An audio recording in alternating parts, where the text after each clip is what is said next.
SER Podcast. Hola, soy Javier Ruiz y esto es Hora 25 de los negocios. Hoy, giro de 180 grados en el Reino Unido, la capital financiera de Europa. Ya no habrá bajada de impuestos a los ricos porque eso no da dinero a los pobres. My job is simply to deliver an ambitious set of policies, Esta es la rectificación del ministro de Economía del Reino Unido, diciendo que bajar el impuesto a los ricos era una distracción que por ese motivo se ha decidido no seguir adelante con ello. El Reino Unido da marcha atrás. Londres, Begoña Arce, ¿qué tal? Muy buenas noches. Buenas noches. 10 días después de anunciar a bombo y platillo los planes del nuevo gobierno para imprimir un giro radical a la economía británica, el ministro de Finanzas, Kwasi Kwarteng, daba esta mañana marcha atrás forzado por los mercados y por el propio Partido Conservador, que amenazaba con votar en contra de ese presupuesto. Después de una reunión de urgencia anoche con la primera ministra Liz Truss en un hotel de Birmingham, Kwarteng renunciaba a la rebaja del 5% del impuesto sobre la renta de quienes ganan más de 150.000 libras, 172.000 euros al año. Una humillación que deja por los suelos la credibilidad del nuevo gobierno conservador. Esta tarde, en la conferencia anual del partido, Kwarteng ha reconocido que el golpe ha sido duro, pero ha dejado claro que el plan sigue adelante. Yes, we have challenges to face. Sí, hay desafíos a los que tenemos que enfrentarnos, pero vamos a mantener a este país en movimiento. Vamos a bajar los impuestos para ti y para tu familia y haremos crecer nuestra economía. Sé que podemos lograr ese objetivo.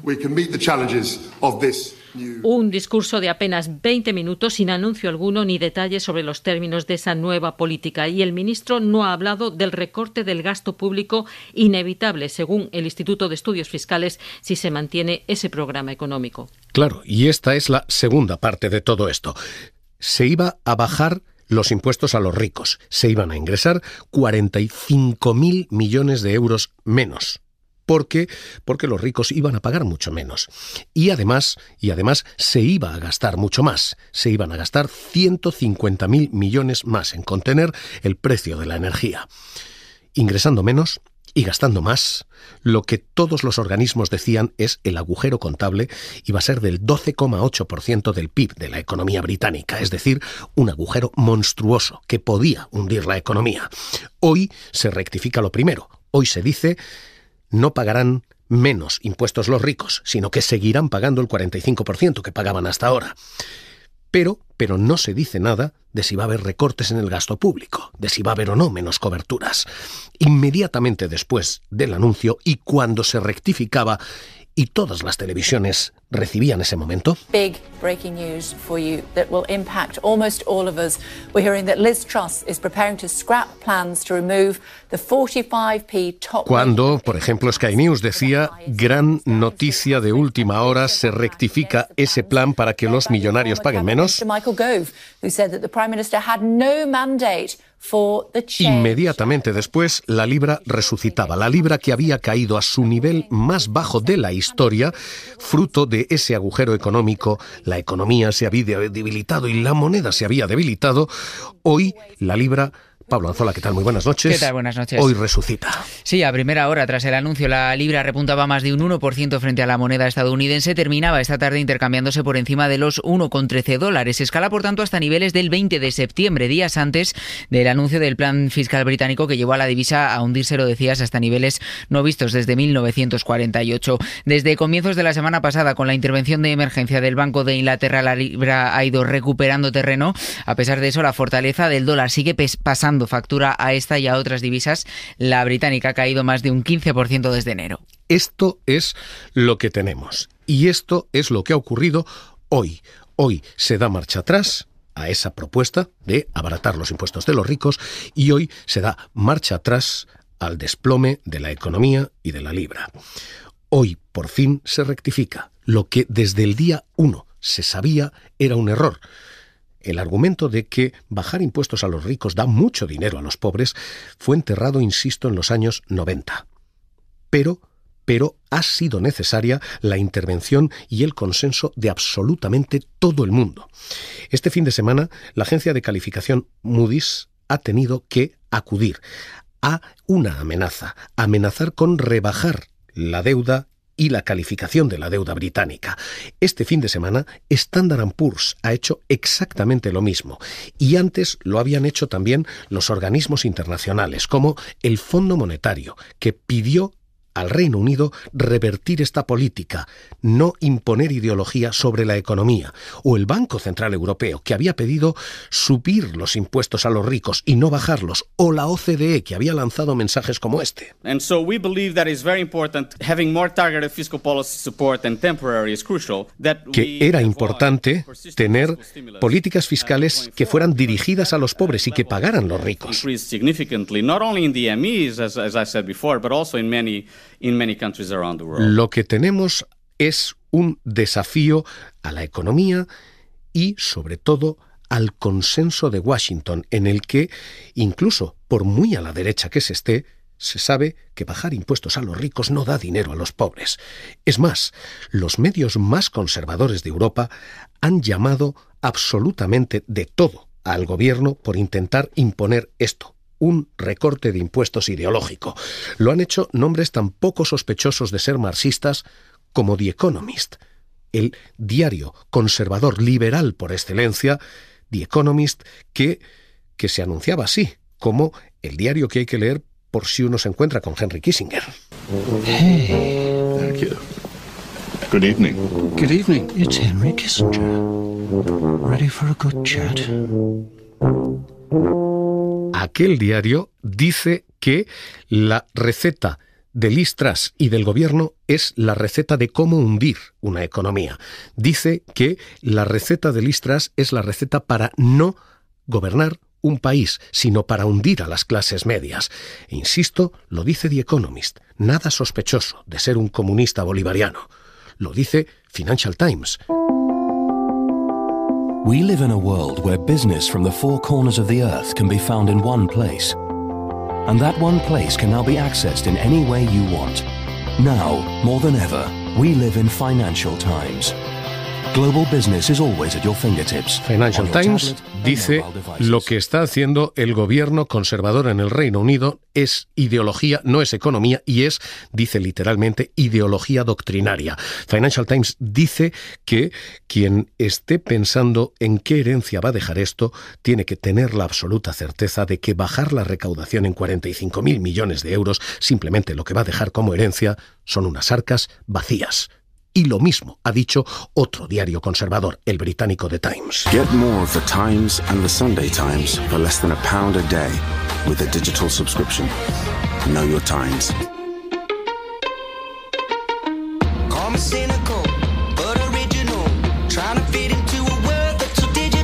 Que ha dedicado editorial a la política fiscal de quienes sostienen que bajar impuestos aumenta la recaudación, para decirles que lo que están pensando es propio de una economía emergente, para decir que esto es impropio de una economía desarrollada.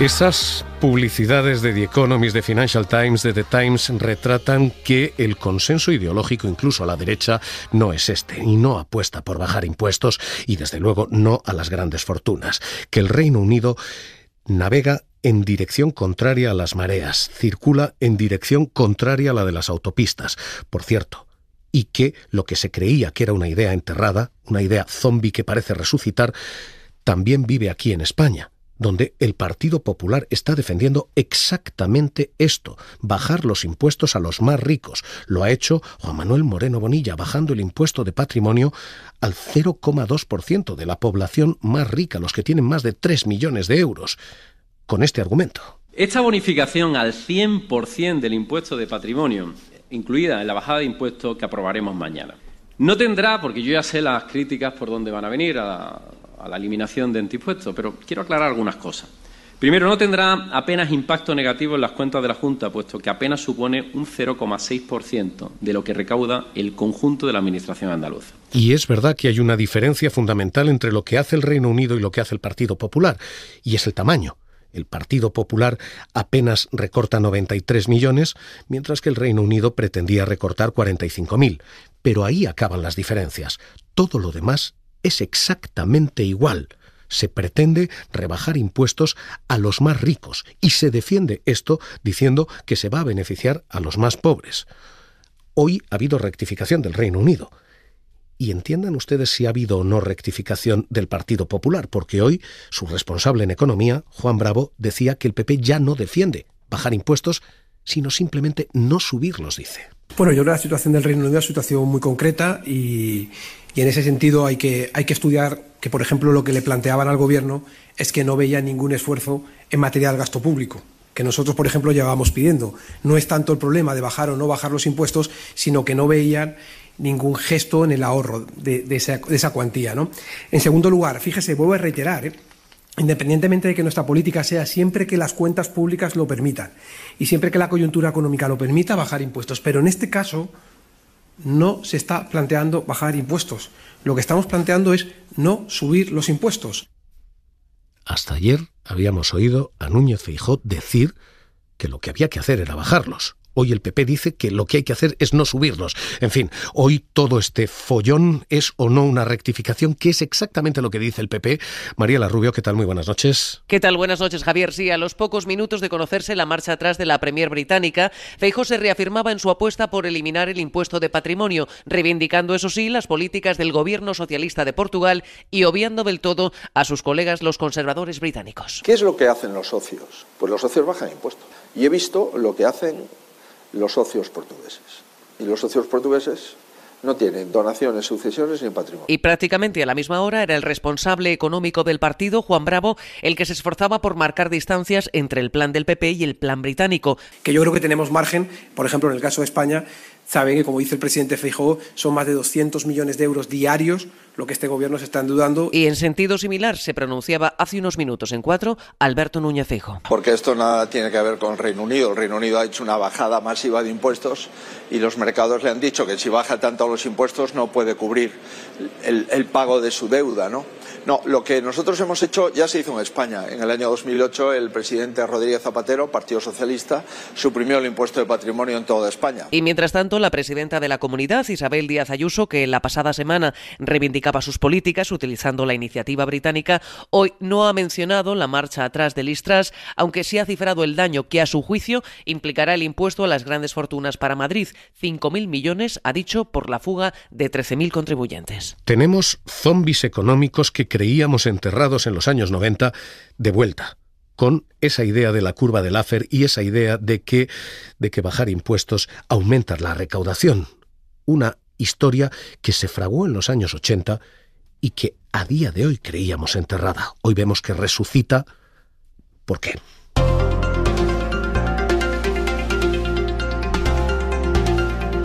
Porque en los años 80 vivíamos la crisis del petróleo y entonces el paro se había disparado, vivíamos esta situación. This is NBC Nightly News, Wednesday, October 17th. Reported by John Chancellor. La de informativos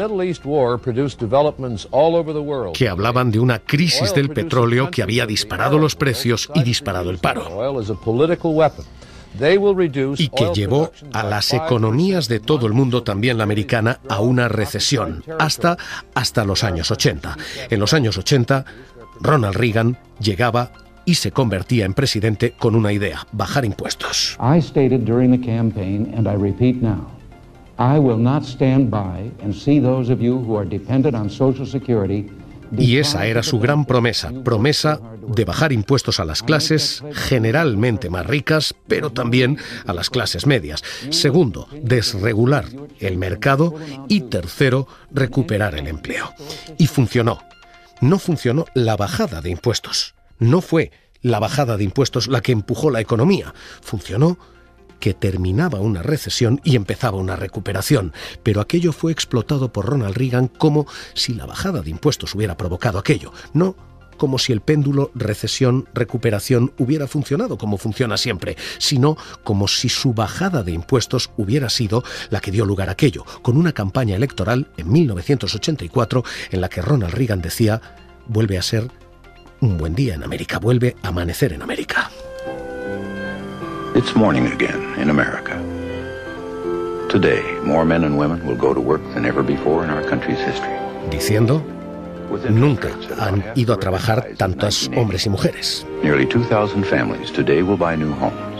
Y nunca se han vendido tantas casas. 4 years. This afternoon, 6,500 young men and women will be married. Y nunca ha habido tantos matrimonios y nunca ha caído tanto la inflación. Y literalmente se decía, vuelve a ser mañana en América.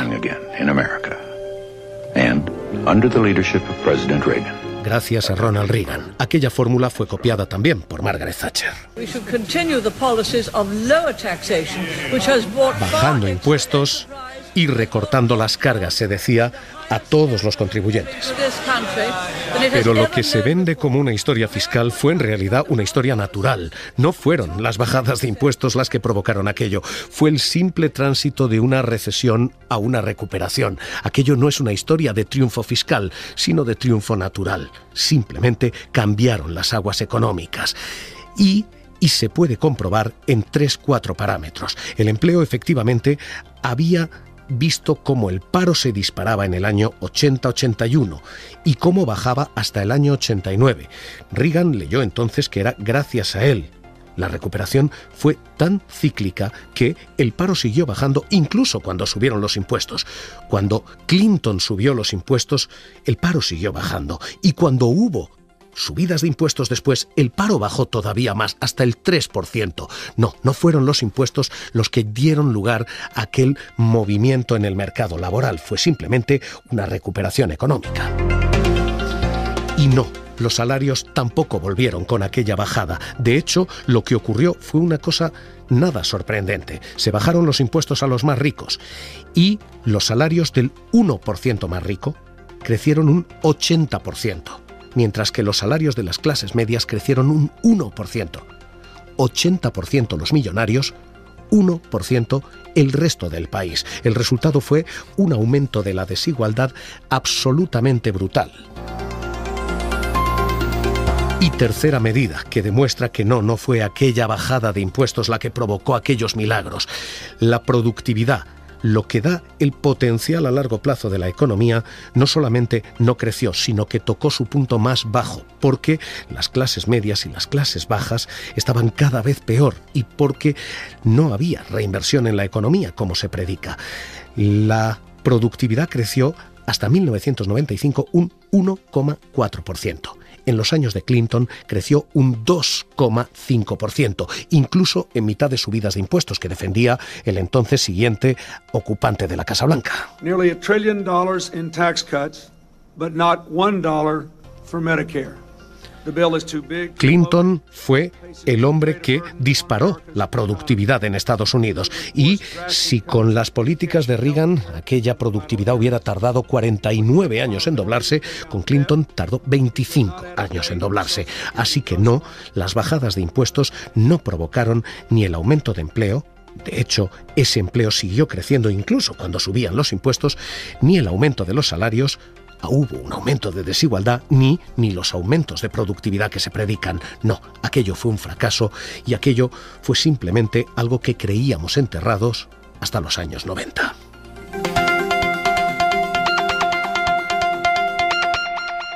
Pero ahora esos zombies parecen haber vuelto y aquellos cadáveres económicos parecen estar de nuevo aquí. José Moisés Martín, Economistas frente a la crisis, ¿qué tal? Muy buenas noches. Hola, buenas noches.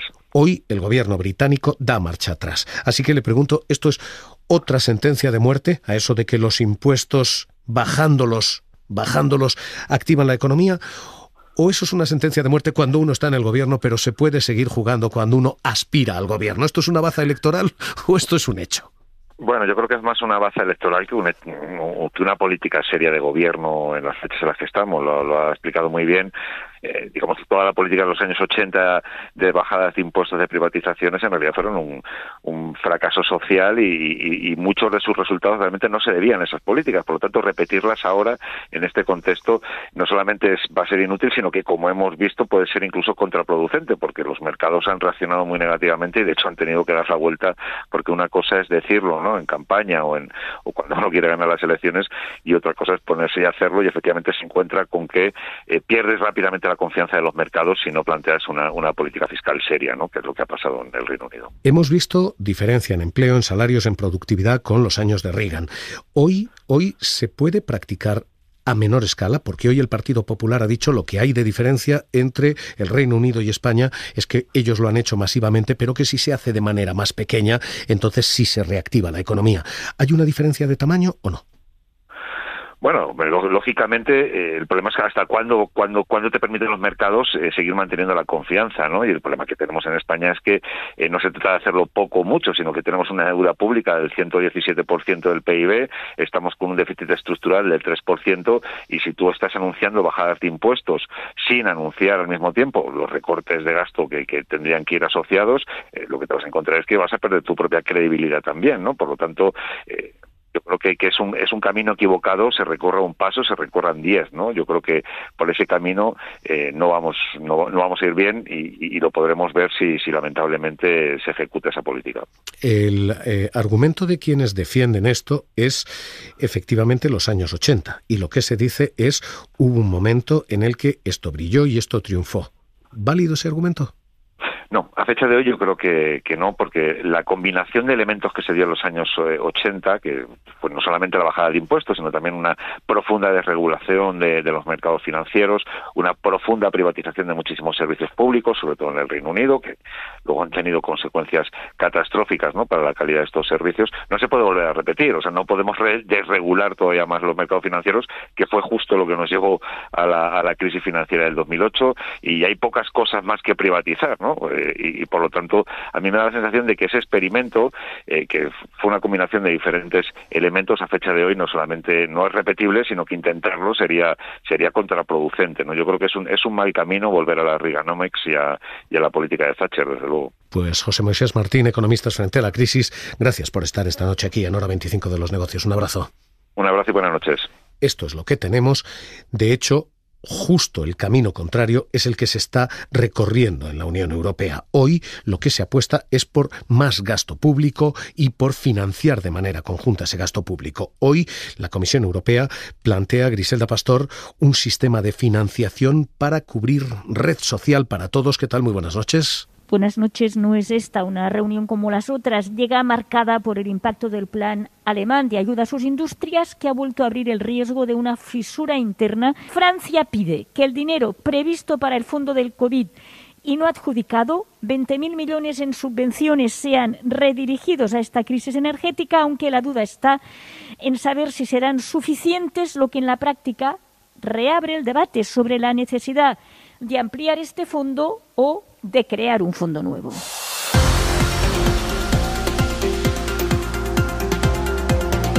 Suscríbete a Hora 25 de los Negocios. Todos los episodios y contenidos adicionales en la app de Cadena SER y en nuestros canales de Apple Podcast, Spotify, iVoox, Google Podcast y YouTube.